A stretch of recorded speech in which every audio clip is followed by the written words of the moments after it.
ఒక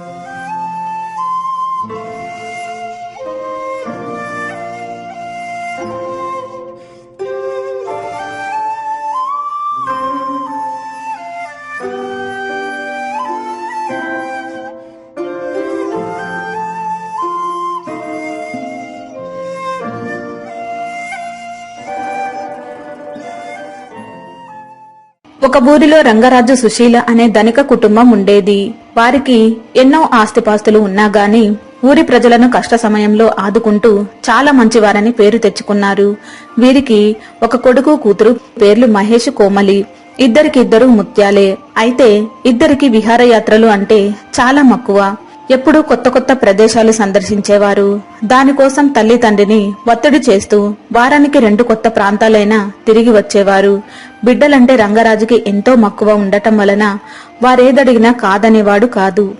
చెల్లి, నీకు కొత్త ప్రదేశం చెప్పనా? కాంధారి అడవుల పక్కన కొండల్లో ఒక జలపాతం ఉందట. ఆ జలపాతం ఎక్కడి నుంచి వస్తుందో ఎవరికీ తెలియదట. కొండల మీద నుంచి ఎల్లప్పుడూ నీరు కింద పడుతుందట.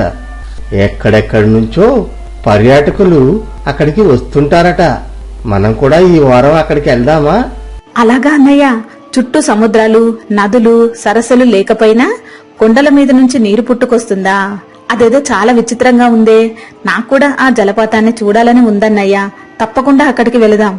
నాకు అక్కడికి వెళ్లాలనుంది, నీకు చూడాలనుంది. అయితే మనిద్దరం అనుకోగానే సరిపోతుందా? నాన్న ఒప్పుకోవాలిగా. ముందు అమ్మ దగ్గరికి వెళ్లి కాకా పడదాం పదా.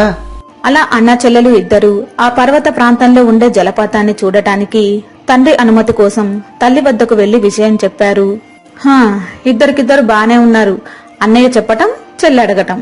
చూడు నాయన మహేష్, ప్రపంచంలో ఎన్నో వింతలు, విడ్డూరాలు, పర్యాటక ప్రదేశాలు ఉంటాయి. అవన్నీ చూడటానికి డబ్బు కావాలి. మనం ధనవంతులమైనా డబ్బుని అలా నీటిలా ఖర్చు పెట్టకూడదు. అదే డబ్బు పేదవాళ్లకు ఇస్తే నెల రోజులు భోజనం చేస్తారు. సరేరా, అసలు దీనికి మీ నాన్నగారేమంటారో చూద్దాం. మీరిక్కడే ఉండండి. నేను వెళ్లి ఈ విషయం ఆయనకు చెప్పి చూస్తాను. అలా అనుకుంటూ దినపత్రిక చదువుతున్న భర్త వద్దకు వెళ్లి బిడ్డల కోరికను వెల్లడించింది. సుశీల, మనం ఏ జన్మలో ఏ పుణ్యం చేశామో కాని మనకు ఈ జన్మలో రత్నాల్లాంటి బిడ్డలు జన్మించారు. అదేమి విచిత్రమో గాని వారికి వింతలన్నా, విశేషాలన్నా, పర్యాటక ప్రదేశాలన్నా ఎంతో మక్కువ పెంచుకున్నారు. సుశీల, నేను అడగకుండానే భగవంతుడు ఇంతటి ఆస్తిని ఇచ్చాడు. ఇదంతా బిడ్డలదే గదా. వారి ఇష్టాలను గౌరవించడం మన బాధ్యత. వారు చెప్పుతున్న జలపాతాన్ని చూడాలని నాకు కూడా ఉత్సాహంగా ఉంది. ఈసారి మనం కూడా వారితో కలిసి ఆ ప్రదేశానికి వెళ్దాం. దానికి కావలసిన అన్ని ఏర్పాట్లు సిద్ధం చేయి. అలా రంగరాజు వింత జలపాతాన్ని చూడటం కోసం కుటుంబం సమేతంగా కందారి అడవులకు బయలుదేరాడు. ఎన్నో ప్రయాసాల కోర్చి అడవికి చేరుకున్నాడు. ఆ అడవి దాటి అవతలకు వెళితే జలపాతాన్ని చేరుకుంటారు. అందరూ ఎంతో ఆనందంగా ఎప్పుడెప్పుడు జలపాతాన్ని చూడాలా అనుకుంటూ అడవి మధ్యకు రాగానే ఒక పెద్ద పులి అతడి కుటుంబం మీద దాడి చేసింది.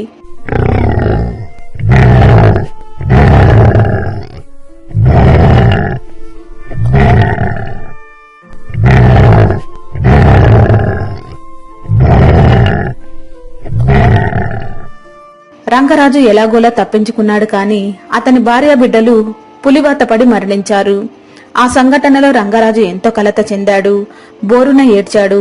మనోవేదనతో తన గ్రామం వచ్చి ఇక ఆ ఊళ్ళో ఉండలేక తన ఆస్తిపాస్తులన్నీ అమ్ముకుని తన స్నేహితుడు బాబురావు ఉండే ఊరికి వెళ్లిపోయాడు. రంగరాజుని చూడగానే బాబురావు ఎంతో ఆప్యాయంగా పలకరించాడు. అరే రంగరాజు, ఏమిట్రా ఇలా ఉన్నట్టుండి దర్శనమిచ్చావు? ఎంతకాలమైందిరా నిన్ను చూసి? అలా చిక్కిపోయావేమిట్రా? సమయానికి తిండి తినకుండా ఆస్తులు కూడబెడుతున్నావా? రారా లోపలికి. అలా తన మిత్రుడు ఎంతో ఆప్యాయంగా మాట్లాడేసరికి రంగరాజు ఎంతో సంతోషించి జరిగింది మొత్తం వివరించి కొన్నాళ్ళు తనకు ఆశ్రయం కావాలన్నాడు. అయ్యో, ఎంత పని జరిగిందిరా! దేవుడుకు కనికరం లేదురా. మంచి వాళ్ళనే ఎప్పుడు కష్టపెడుతుంటాడు. మరేం అధైర్యపడకురా. నీకు నేనున్నాను. నీ ఇష్టం వచ్చిన నాళ్ళు ఇక్కడ ఉండొచ్చు. అసలు ఈ ఇల్లు నీదే అనుకోరా. ఏమే పంకజం, ఇతను రంగరాజు అని నా ప్రాణ స్నేహితుడు. ఇక నుంచి మన ఇంట్లోనే ఉంటాడు. వెళ్లి భోజనం ఏర్పాటు చేయపో. వెంటనే భార్య చకచకా భోజనం ఏర్పాటు చేసి రంగరాజుకి వడ్డించింది. అన్నం తిని రంగరాజు ఒకసారి ఊరు చూసి వస్తానని బయటకు వెళ్లాడు. ఏమయ్యా, నీకేమైనా బుద్ధుందా? మనకే తినడానికి తిండి లేదు. ఇప్పుడు స్నేహితుడంటూ ఆయనెవరో ముక్కు మొహం తెలియని వ్యక్తిని ఇంట్లోకి తీసుకున్నారు. ఇప్పుడు ఆయనకు ఎక్కడ తెచ్చి పెడతారు? ఓసే పిచ్చిదానా, ఊరికే పిలిచి పెట్టడానికి నేనేమన్నా దద్దమ్మననుకున్నావా? ఇప్పుడు వాడి దగ్గర ఊళ్ళో ఆస్తులమ్మిన సొమ్ము కుప్పల కొద్దీ ఉంది. కొన్నాళ్లు ఇలా నమ్మించి 4 రోజులు మన ఇంట్లో ఉంచుకొని డబ్బంతా కాజేసి ఏదో వంక చెప్పి ఇంట్లోంచి తరిమేద్దామే. చూసావా నా తెలివితేటలు? చెప్తేనేమో అర్థం చేసుకోవు. అబ్బా, మీరెంత తెలివిగలవారండి. రేపటి నుండి నేను కూడా అన్నయ్య గారు అంటూ ప్రేమ నటిస్తాను. మీరు చెప్పినట్టు డబ్బు కాచేద్దామండి. ఏమండి, డబ్బులు మన సొంతమైనాక నేను రబ్బల గొలుసు చేయించుకుంటానండి. అలా బాబురావు దంపతులు డబ్బు కాజేయడం కోసం పన్నాగాలు వేయసాగారు. అయితే అదే సమయంలో ఊళ్ళోకి వెళ్లి వస్తానని వెళ్లిన రంగరాజు తన మంచితనంతో గ్రామస్తులను ఆకట్టుకున్నాడు. అవసరంలో ఉన్నవారికి అడగకుండానే సాయపడసాగాడు. రంగరాజు గారు, మీరు ఎక్కడి నుంచో వచ్చి మీ మంచితనంతో మా ఊరికి చాలా దగ్గరయ్యారు. మాలో ఒకడయ్యారు. ఈ ఊరి పెద్దగా మిమ్మల్ని ఎంతో అభినందిస్తున్నాను. బాబుగారు, మా బజారు అంతా గుంతలు పడి వచ్చేవరికి పోయేవరికి నడవటానికి చాలా ఇబ్బంది అవుతుంది బాబు. నిన్న సాయంత్రం గడ్డి మోపుతా నడుస్తున్న మా అత్తమ్మ దారి సరిగ్గా లేకుండా కింద పడిందయ్యా. ఈ ఊరికి మీరే దిక్కు. ఎలాగైనా మా బజారు బాగు చేయండి అయ్యా. ఒక్క మీ బజారు మాత్రమే కాదు లచ్చమ్మ, ఊరంతా అన్ని బజార్లు అలాగే ఉన్నాయి. నాకు బాగు చేయించాలని ఉన్నా పంచాయతీలోనేమో నిధుల్లేవు. ఇంటి పనులు కూడా ఎవరూ కట్టడం లేదు. మన ఊరికి పైనుంచి రావలసిన నిధులు 3 సంవత్సరాలుగా ఆగిపోయాయి. ఊరు చూస్తేనేమో గుండె తరుక్కుపోతుంది. కాని నేనేం చేయగలను చెప్పు? కొంతకాలం ఆగుదాం. అయ్యా, మీరలా ఊరి కష్టాలు చెప్తుంటే నా కళ్ళు చెమర్చుతున్నాయి. మీరేమనుకోపోతే నేను మన ఊరి బాగు కోసం కొంత ధన సహాయం చేద్దామనుకుంటున్నాను. కాదనకండి అయ్యా, ఎందుకంటే ఇప్పటి నుండి ఈ ఊరు నాది కూడా. అలా రంగరాజు అడగకుండానే సహాయం చేస్తూ ఊరి పెద్దను గ్రామస్తులను ఎంతో ఆకట్టుకున్నాడు. ఇదిలా ఉండగా ఒకరోజు రామయ్య అనే పేద రైతు ఇంట్లో దొంగతనం జరిగింది. ఏడాది పాటు కష్టపడి దాచుకున్న డబ్బుని దొంగ ఎత్తుకుపోయాడు. దాంతో ఆ రైతు కుటుంబం లబోదిబో అని రోధిస్తుంటే అదే సమయంలో వడ్డీ వ్యాపారి అటుగా పోతూ రామయ్య ఇంట్లో ఏడుపులు విని వచ్చాడు. బాధల్లో ఉన్న వాడిని ఓదార్చకుండా పుండు మీద కారం చల్లినట్టు ఎరువులు కొనడానికి తన దగ్గరకు తీసుకున్న డబ్బు వెంటనే చెల్లించాలని, లేకపోతే ఆ పేద రైతు ఇల్లు వేలం వేస్తానని చెప్పాడు. ఆ సమయంలో రామయ్యకు రంగరాజు సహాయ గుణం గుర్తొచ్చింది. రంగరాజుని కలిసి జరిగింది చెప్పుకున్నాడు. అయ్యో, నీకెంత కష్టం వచ్చింది రామయ్య. మరేం అధైర్యపడకు, నీకు నేనున్నాను. ఈ వడ్డీ వ్యాపారి విషయంలో నీకు నేను సహాయపడతాను. కాని పేదవాడివని కూడా చూడకుండా నీ ఇంట్లో దొంగతనం చేసి నిన్నిలా ఉసురు పెట్టినవాడు బాగుపడ్డు. వాడి 2 కాళ్ళు విరిగిపోతాయి. వాడు దొంగిలించిన డబ్బు వాడి అంత్యక్రియలకే ఉపయోగపడుతుంది. అలా రంగరాజు ఆ రైతుని ఓదార్చి వడ్డీ వ్యాపారి డబ్బు ఇప్పించాడు. ఆ తర్వాత ఒక విచిత్రం జరిగింది. రామయ్య ఇంట్లో దొంగతనం చేసింది పొరుగింటి వాడైన సాంబయ్య. అతడా రాత్రి పెరట్లో పశువులను అదలిస్తుండగా ఒక ఎద్దు తిరగబడి కుమ్మింది. సాంబయ్య అంతెత్తున ఎగిరిపడ్డాడు. 2 కాళ్లు విరిగిపోయాయి. వైద్యుడి వద్దకు వెళ్లి కట్టు కట్టించాడు. అదే సమయంలో వేరే పని మీద బాబురావు అక్కడికొచ్చాడు. అయ్యో సాంబయ్య, ఏమైంది? ఇక్కడున్నావు? కాళ్ళెలా ఇరిగాయి? కొంపదీసి మా రంగరాజు వాక్కుబలం నిజం కాలేదు కదా? ఆ రైతు రామయ్య ఇంట్లో దొంగతనం చేసిన వాడి కాళ్లు విరిగిపోతాయని మా రంగరాజు శాపం పెట్టాడు. మా రంగరాజుకి బాగా వాక్శుద్ధి ఉంది. ఏదంటే జరిగిపోతుంది. నీ కాళ్లు విరగడం, నువ్విక్కడ ఉండటం చూస్తే నువ్వే దురాశగా పోయి రామయ్య ఇంట్లో డబ్బు దొంగిలించావనిపిస్తుంది. వామ్మో, అదే నిజమైతే వెంటనే రామయ్య ఇంటికి వెళ్లి వాళ్ళింట్లో దొంగిలించిన డబ్బు రామయ్యకి ఇచ్చేయి. లేకపోతే మా రంగరాజు రెండో శాపం ప్రకారం ఆ డబ్బు నీ అంత్యక్రియలకే ఉపయోగపడుతుంది. బాబురావు మాటలకు సాంబయ్య హడలిపోయాడు. నిజంగా తనకేమన్నా అవుతుందేమోనని భయపడి కుంటుకుంటూ రామయ్య ఇంటికి వెళ్లి దొంగిలించిన డబ్బు ఇచ్చేసి తిరిగి రంగరాజు వద్దకు వచ్చి డబ్బు ఇచ్చేశాను కాబట్టి శాపం వెనక్కు తీసుకోమన్నాడు. ఏంటయ్యా నువ్వు మాట్లాడేది? నేను శాపం పెట్టేంటి? రామయ్య బాధ చూసి కోపం కొద్దీ ఒక మాట అన్నాను, అంతేనయ్యా. సరేలే, ఏదైతేనే నువ్వు తప్పును సవరించుకున్నావు. నీ కాళ్లకు వెముక వెరక్కుండానే 2 రోజుల్లో నీ గాయాలన్నీ మటుమాయం అవుతాయిలేవయ్యా. అలా రంగరాజు సాంబయ్యకు ధైర్యం చెప్పి పంపించాడు. అయితే విచిత్రంగా 2 రోజుల్లో సాంబయ్య కాలి గాయాలన్నీ మానిపోయాయి. అయితే ఇదే అదునుగా బాబురావు రంగరాజుకి వాకుబలం ఉందని, అతడు నోటితో అన్నది జరిగిపోతుందని గ్రామంలో ప్రచారం మొదలుపెట్టాడు. అయితే ఈ విషయం రంగరాజుకు తెలియనివ్వకుండా అతడి మాటలకు ధర కట్టి గ్రామస్తుల వద్ద బాగా డబ్బు గుంజసాగాడు. ఇదిగో బాబాయ్, ఈ విషయం నీకు తెలుసా? మా ఇంట్లో ఉంటాడే మా రంగరాజు, అతని దగ్గర తనకే తెలియని గొప్ప శక్తులున్నాయి. అతని నోటితో ఏదంటే అది జరిగిపోతుంది. మొన్న దొంగతనం చేసిన సాంబయ్యకు కాళ్లు విరగాలి అన్నాడు. వెంటనే సాంబయ్య కాళ్ళు విరిగిపోయాయి. నిన్నేమో కాళ్ళు బాగవుతాయన్నాడు. సాంబయ్య కాళ్ళు వెంటనే బాగైపోయి లేచి తిరుగుతున్నాడు.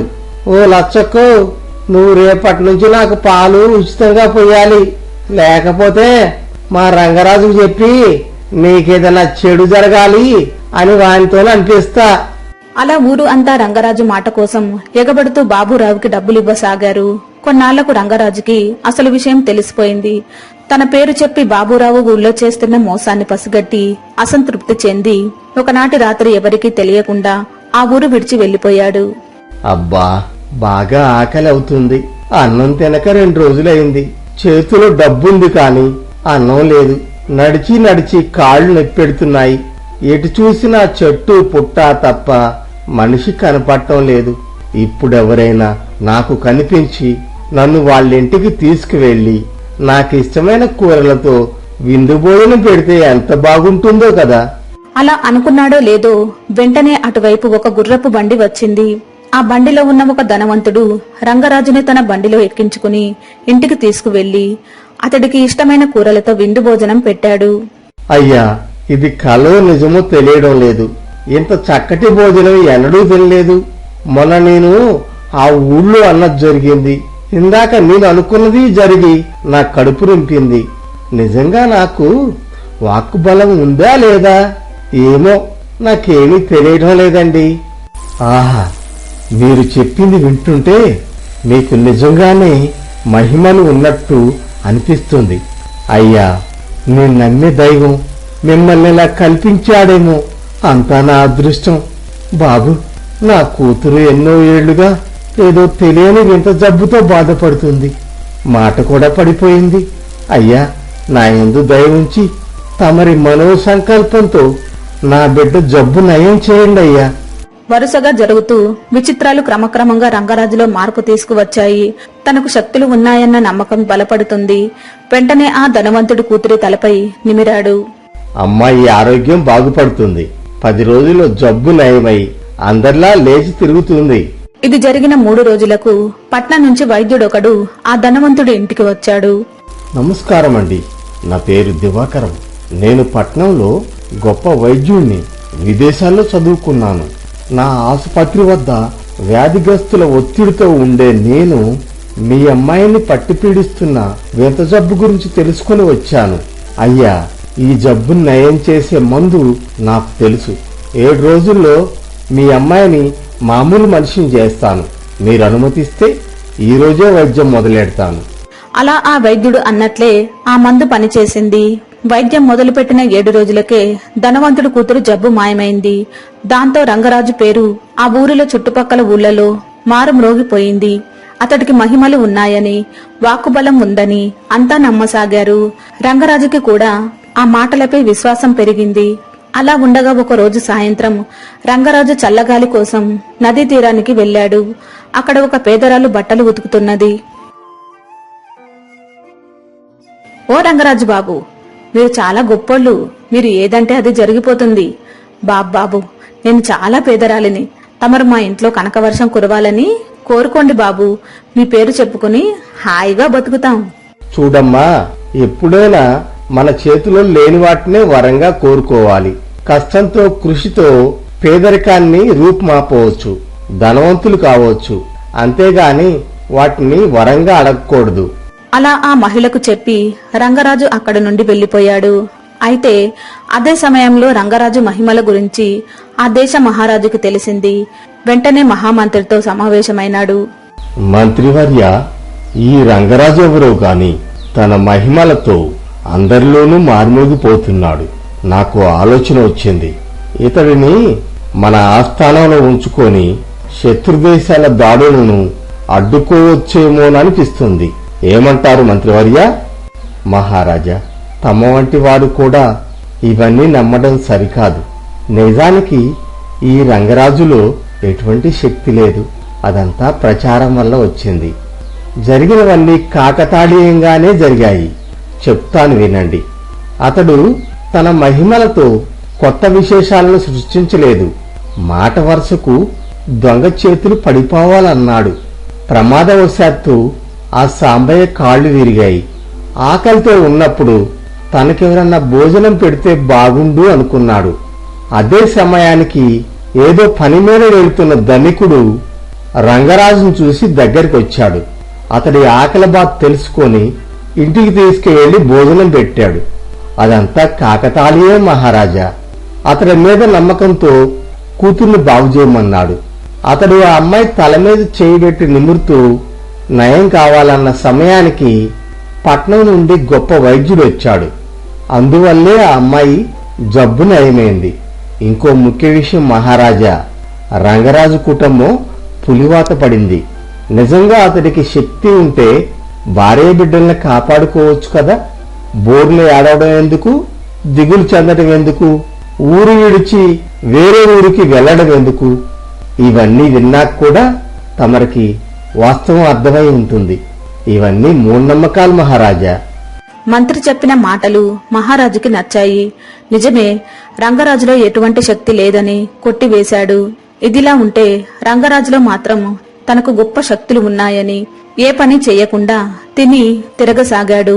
కొన్నాళ్లకు అతడి వద్ద ఆస్తి మొత్తం కరిగిపోయింది. రంగరాజు అక్కడే చెట్టు కింద కూర్చుని ఆలోచించసాగాడు. తాను కోల్పోయిన ఆస్తులు అన్నీ తిరిగి రావాలన్నాడు. రాలేదు. ఆకలవుతుంది, మంచి భోజనం కావాలన్నాడు. అది జరగలేదు. అలా సాయంత్రం వరకు రకరకాలుగా తనను తాను పరీక్షించుకుని చివరకు పలుగు పార పట్టుకుని శ్రమను నమ్ముకున్నాడు.